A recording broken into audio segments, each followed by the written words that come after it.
All right, guys, we're just going to keep rolling with this. So, just to digress momentarily before I get back to the wild story, guys. Look what happened in my life because I didn't have Jesus. Can you guys even imagine what my life would have been like if I had had the guidance of Jesus from an early age and I had had a father, God the Father, guiding me? I would have had a whole different life. Now, guys, at times this may sound entertaining, what I went through. It may sound like it was all awesome. Believe me, it wasn't. I wanted to kill myself every single day. And it might sound like a wild, fun adventure time. And in some ways it was, but it was also like a living nightmare that never ended. And I believe that perhaps one of the reasons I went through all that stuff and, God protected me and now I've been reborn in Jesus. When I was first reborn, one of my greatest regrets was that I had been reborn so late before the rapture because I was like, man, other people had their whole lives to serve Jesus, whereas I had most of my life just was like a wild whatever it was. And now I only have this short time to serve Jesus. And then the rapture's going to hit. And I was like, man, I don't even have time to stack chips in heaven. Guys, that's what I say to mean that the more service we do for Jesus, it's like we get rewards in heaven. You guys should know that already, but if you don't, now you know. And so I was thinking like, man, I knew after I got reborn, there wasn't much time left before the rapture. And I felt sad because I thought like, but I won't even have, I thought like for my whole life, I wasted it. I wasn't serving Jesus. And now I have a little time, but now I'm starting to see that the time that I had before, I can use it in a way now because I can tell these stories about it. Now, I hope that there's something in it.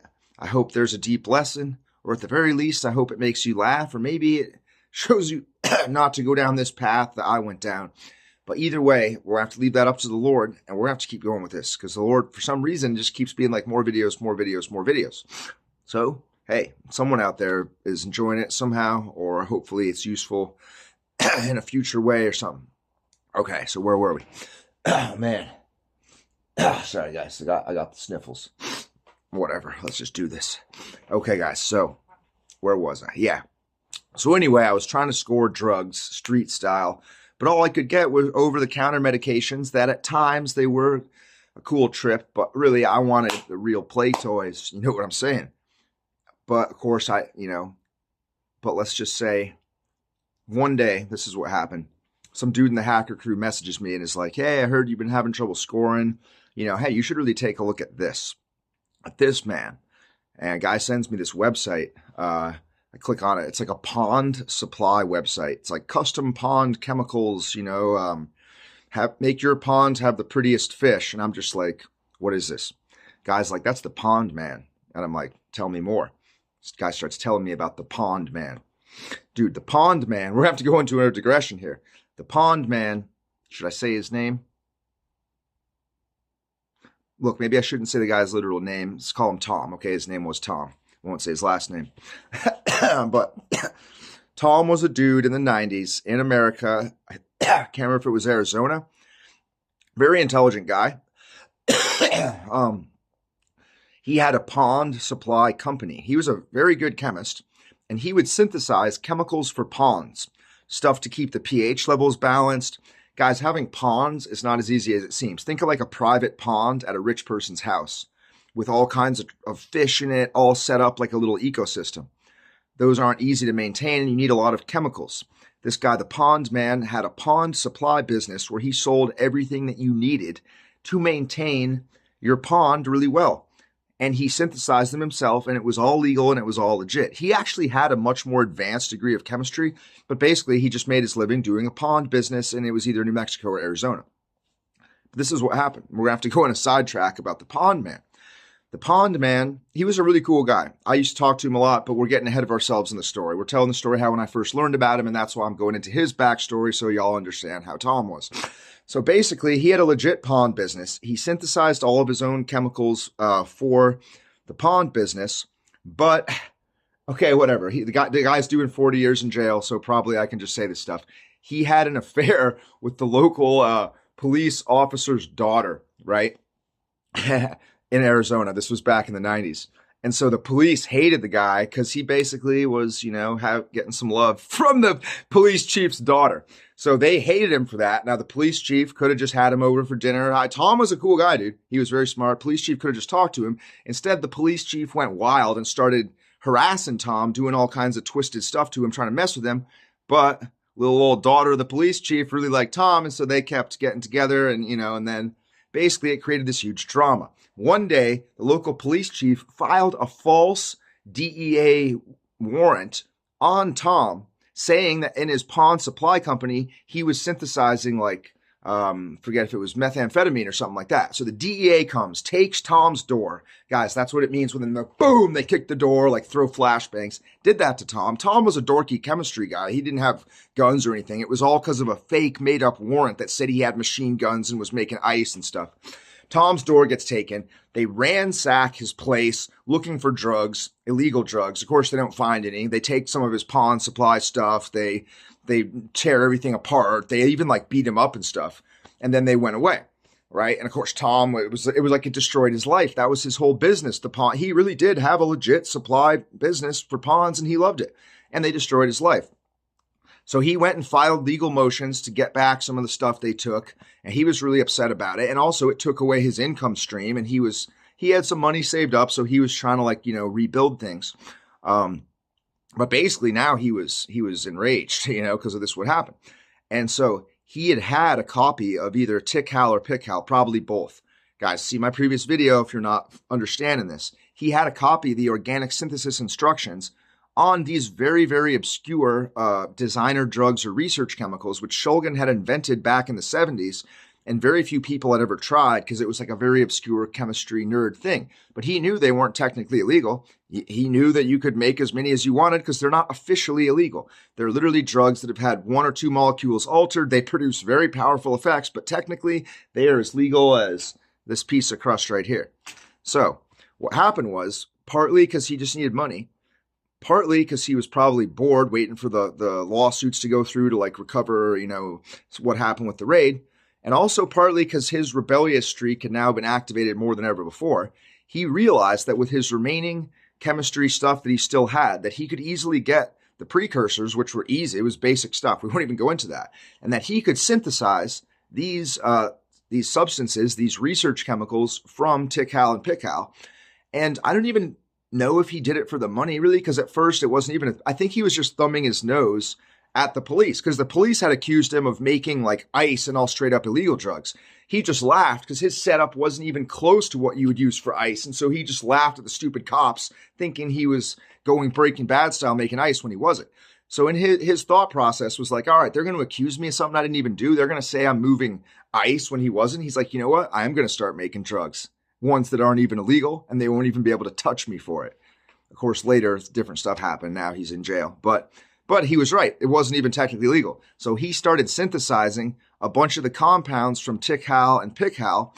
And on his Pond website, he had this. So let's jump back forward to the story again. This is before I even knew Tom. So anyway, one day, I forget who it was in the hacker crew, is yo, you're having trouble scoring. Check this out. Send me this Pond supply website. I'm just what's this? And they're click on the number 3 fish cleaner. And then when some little thing pops up, enter in number 7991 and then type infinity or something. So I was just okay, bam, click it in. And it's bink, zinc, a whole other thing opens on the website. 5-MeO-DIPT, 5-MeO-AMT. It's just listing all the stuff. And I knew what those were because I had read TickHal and PickHal. I'm no way. No way you can buy them. And it was $100 for, a gram of this, $100 for a gram of that. I was no way. So I start messaging the guy. I'm what's up with this? The hacker guy told me the story. It's yeah, this is a dude out in New Mexico. He's making this stuff. His name's Tom. Here's his screen name. So I start messaging Tom, and that's how I learned the story. He had just opened up the illicit part. It wasn't even technically illicit, but the hidden part of the Pondman website maybe 6 months before. And he was starting to sell these things. At the time, he wasn't doing much business. Later, that would change. So anyway, I start messaging him. He's a cool guy. He also just liked to talk a lot. Dude, one time he had a crazy incident on an airplane where he took all his own stuff, went wild on the airplane, thought he was God or something. They restrained him. Life went on. That's a sub-related thing. Tom was really a nice dude. So anyway, I'm messaging Tom and I'm just like, what do I need to buy this stuff? He was like, yeah, just like a debit card and like a mailing address. And I was like, awesome. I think I went to my dad. I think I'd already had a debit card or something. And I just told him like, Dad, I need like $100 for something. Or I forget what I might have even already had $100. I can't remember. But anyway, so yeah, so I just ordered one of those, I forget, I think the first one was 5-MeO-DIPT, what we used to call the Foxy Methoxy. We won't go into that, but yeah. So anyway, I ordered that from Tom. Man, he sent it out. His website worked great, man. You would place the orders, he would ship it out really quick. They would show up in these black plastic chemical bags with a skull and crossbones, not for human consumption. Had the MSDS, the Material Safety Data Sheet, so it all looked like a legitimate chemical transfer, which technically it was. It wasn't even illegal. It wasn't. It was just a legitimate. It wasn't a pharmaceutical compound. It was a synthetic compound, which. Basically, it wasn't illegal. That was all that mattered. He could send it out because it was just, in the government's eyes, it was just any one chemical supplier sent it to another. Now, of course, I was 15, but the point is it wasn't illegal. And the beauty of those things, baby, was if you got busted with those compounds, since they weren't officially scheduled, the cops couldn't touch you. Because technically, they were legal compounds, just like if I had detergent on me. Right? So anyway, I'll never forget that first day when I walked down to our mailbox. Obviously, I knew I had to get the mail before my parents did. And, open it, the black plastic bag with the skull and crossbones. I was like, dude, it came through. I looked at it. Ooh, it smells disgusting. And I think I just eyeballed the first dosages. That means when you just look at the powder, I think I may have just eyeballed it, which you're not supposed to do. That's why we had someone jack the high school, digital scale. It was like $1,000 scale. Hey, statute of limitations on that one is over. Sorry, baby. So anyway, so yeah, but man, I remember sitting in the basement taking those first doses. Dude, I just got blasted into a world of colors, shapes. Look, guys, this isn't an advertisement. Don't mess with that stuff. Demons come, like, trust me, you don't even want to go. There's so many times when if I could have even reached the knife on the trip, I would have killed myself. But as I crawled towards it, it literally wouldn't even go into that, guys. I laugh about it now because I've been there, I've been through that, and I've been through a lot in life. But trust me, you don't want to go into that world, dude. I was 15. Well, you know what? I wanted to die every day anyway. So I would go deep in that world, dude. And I would see demons. I would basically enter what I would now call hell. Other times it was cool and positive things would happen. Dude, and then snakes would appear all around me. And yeah, and then I would want to die even more. But then it would wear off and I'd be like, I'm bored again. Let's do more. So I would do more. And of course, next thing I did, call up all my friends and be like, yo, I got some little spice in the basement. Spice is nice. Yeah, we had our little things we would say and, people would come over and yeah, it started to go wild. I won't, say too much about that. But anyway, the point was, I learned that drugs were awesome because they got you out of the experience you're in, which was wanting to kill yourself all the time, being very, very lonely, alone in my house. And, no one really paid that much attention to me other than, the hackers. And my parents did pay attention to me, of course, but it wasn't like they saw who I really was, or they did and they didn't like it. That's probably what it was. And then they just kind of went and did their own thing. And so I would, I formed a close relationship with the hacker community. And I wouldn't say I was that close with Tom. We weren't like, I wonder if he remembers me. It's been years, Somehow I don't think he'll see this in prison, but you never know. If he does, what's up, Tom? Hope you're hanging strong in there. But anyway, that's how I got into ordering the research chemicals. So then what happened next was the dealers at school, I'm not going to say who they were because they might be paranoid if they're, well, I won't go into that. But anyway, they wouldn't talk to me. I was a weird dorky kid. But after I started hooking it up dude, at that point, I could just order the stuff. Of course, I needed more money to order more. So what I did was I went into school and I got empty gel caps, which I bought at the health food store because, I'm learning about vitamins for class. Give me gel caps, buy a giant bag of them. So I capped up some of the 5-MeO-DIPT, or it might have been another one. I won't go too much into the technical names. But basically, yeah, I went to school and I was like, let's just call him Dealer Man. Cool Dealer Man. Hey, Dealer Man, I want to get these things. Hey, who are you, Dorco? Hey, Dealer Man, I got something for you to try. Try this. What's that? Well, it's obscure chemical name 5-isopropyl dimethoxy. I don't know about that, dork man. And I was just like, why don't you take it? Come back tomorrow. Okay. Next day, Dealer Man comes back. What the heck was that? That was the craziest stuff I ever done, man. Yeah, it's good, isn't it? Can you get more? Yep. How much more? as much as you got cash, baby. What? Yep. Relationship formed. So let's just say the mailbox was always full from that point on. And of course, I didn't have any social skills. I couldn't have sold drugs on a one-on-one hustle style. But what I could do was get stuff from the mail, research it, put up the capsules, get the dosages right in the digital scale, and bring in a fishing tackle box, which was actually not full of fishing tackle, but a bunch of gel caps with obscure chemical drugs from the internet. And at the time in the 90s, no one even knew you could get obscure drugs from the internet, let alone that they were as powerful as the ones we had. Let's just say they made mushrooms look like nothing. They made acid look like nothing. These things were so powerful, you would just be blasted out of your mind. And guess what? When you're 15, people are in high school living in New Hampshire and it sucks. Let's just say that everybody loved him, dude. I would go into school with that fishing tackle box and hand it off to dealer, man. He would just do his thing, man. He would just start moving around. End of the day, he would come back, hand me a big fat stack of cash, and give me back the empty fishing tackle box and say, see you tomorrow. And to be honest, well, the money part didn't even really excite me that much. It was cool that I had the money, but more, it was just an adventure and I was a part of something. And basically, I just used all the money to buy like advanced combat knives and blades that I started researching to get like really good ones because I researched that as well. And in school, some people had bullied me and I was tiny. I couldn't defend myself. I had done well in the Taekwondo tournament and stuff, but now it was getting a little more, guys, look, martial arts are good, but when it actually comes to stuff, look, I'm not going to go off into how that, we know what that, this isn't supposed to be an advertisement about how to do stuff, but let's just say, I knew I needed weapons. And so, yeah, I just bought weapons on the internet too. I started getting knives, man. Knives were always my thing. Later, I got into guns, of course, but my first love, not in the sense of like the Book of Revelation first love, but my first love in terms of weapons were blades, and so I would order real good ones, man, savage ones.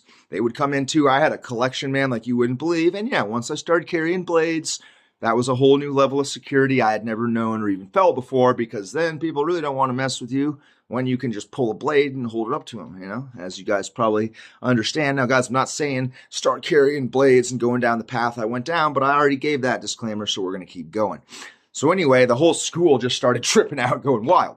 And, to be honest, at the time, I was like, oh, awesome. As long as we don't get caught. We threw up disinformation patterns because I researched investigative techniques on the internet. Look, guys, just got to be honest about this. So what we would do is we would tell different people that they were coming from different sources. So when we would hook people up, we would be like, yeah, man, this stuff's coming in from Beanie up at Dartmouth, man. Yeah, he's a senior at Dartmouth, dude. Beanie always hooks it up. I mean, that's not his real name. Because we knew if they got busted, they would go to the cops and say, yeah, it's coming from some senior at Dartmouth. Cops would start looking there. Next time we sold to someone else, we'd be like, oh, man, this stuff's coming from Canada, man. This is from out of state. It's this group of people. They're like bikers. We can't say more. So then when they would get busted, they'd say it's coming from bikers. We got the cops looking in like 6 different directions. And guess what? The cops never even suspected that it was all coming from little old me, Mr. Dork, who was just having it pumped through the mailbox. And there was like a whole pharmacopoeia of obscure chemicals. Yeah, no one suspected I was the source of it all. And if people would ask me about it, I would just be like, oh man, I better not talk about that. They could beat me down. Of course, everybody, we threw up misdirection. We spread misinformation into the system. And yeah, it worked. Well, it did to an extent. Some people did get busted and, nothing too bad. Nobody did real time. Actually, we all pretty much escaped in terms of real stuff. And hey, no one died. There was an incident where one dude ran down the street naked with a samurai sword. And I believe they took him out with tasers. But anyway, he ended up being fine. And, I'm not saying that was good that happened to him. But hey, the guy has a crazy story to tell. And from what I heard, he's fine these days. So anyway, so then that went on for 2.5 years, the hustling phase. Eventually, my parents realized something was going on. And then eventually I got sent to the treatment center because they really just realized that I was really depressed, and that sending me to the psychologist once a week wasn't helping. And finally, they just sent me off to that treatment center.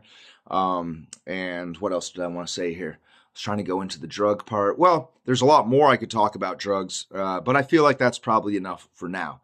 Now, what was the second thing on the list? All right, guys, I'm really going to go get breakfast now. I ate a little bit of tortilla from the refrigerator. It wasn't, I'm going to eat something a little bit warmer. So that was the first thing on the list, but there's a bunch more things. So we'll get into that deeper when I get back. Hope you guys are enjoying the videos. And if I had to relate this to a deeper level, well, it's basically just what I said at the beginning of the video. This is what happens when you don't really have Jesus in your life, and when you have I won't talk more about that. I want to get sad. I love you guys. I'll talk to you soon. Amen.